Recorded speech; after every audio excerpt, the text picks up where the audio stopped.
here are some, let's see, do reduce by, yeah, okay. So everybody's, I think I'm caught up on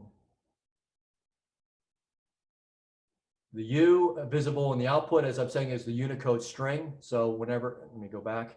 So, because we're going to see this continuing. So I want to make sure people aren't intimidated by this or mystified by it. This U right here is just Python's way of telling us this is a Unicode string. By the way, for those of you that might not know what that means, strings used to be 1-byte characters, ASCII strings, when the world was mostly ASCII and each character was 1 byte.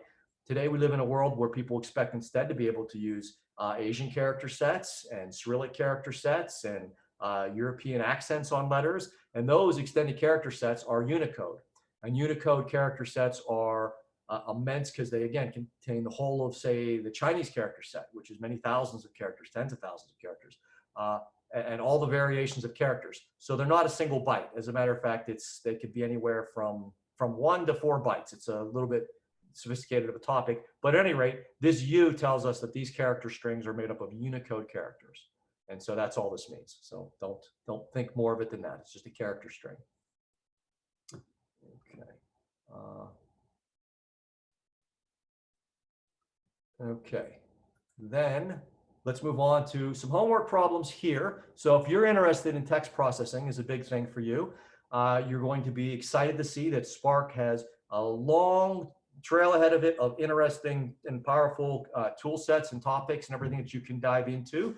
Well, we're going to move away from this on to other topics, but these homework problems, for those of you that are interested, will get you started down that path. We'll come back to this a little bit tomorrow with deep learning and neural nets. We'll look at natural language processing from that perspective.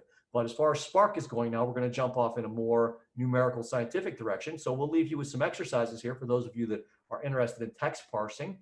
And also the rest of you, it can give you some idea of the real nice toolkit that's sitting around waiting for Spark to use. So let's be a little bit more serious about our analysis here. As one of the questions pointed out, there's punctuation in this stuff. And oftentimes it's just noise, and here it is. It's certainly muddying up our analysis a little bit. So we'd like to get rid of that. So can you do a map or a filter or something like that to eliminate all the punctuation from our Shakespeare data? You should be able to do that. By the way, if you want to do it in a real sophisticated, clever way, if you're a Python person, you might want to be aware of the fact that Python has a regular expression engine built into it, which is kind of nifty. Regular expressions being a nice, concise way to parse strings. So if you're interested in this kind of stuff, you should delve into regular expressions. Python makes it very easy to use. If you're not, but you just want to try the exercise, you can do this with just regular good old logic, saying, if this character belongs to this set of characters, do something special. So remove punctuation. Now, the next thing you might want to do is to get rid of common, boring words when you're doing text analysis. Those are referred to as stop words. Words like I and da and ah. Matter of fact, many of our highest ranked words are just stop words. You could do this again on your own.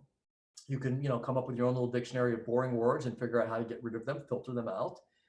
But as we're about to find out, the mlib library that works very well with Spark has a convenient stop words removal method, because this is a common thing to do in text analysis.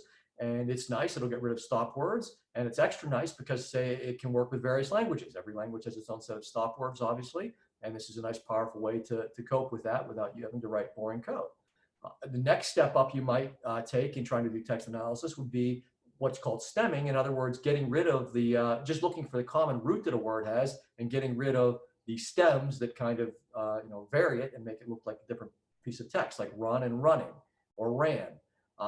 And if you start to think about writing this on your own from scratch, it would get to be kind of painful pretty quick, because irregular endings on verbs and all the different irregular situations you'd run into.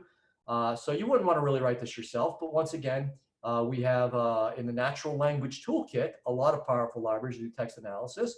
One of them is the stemmer.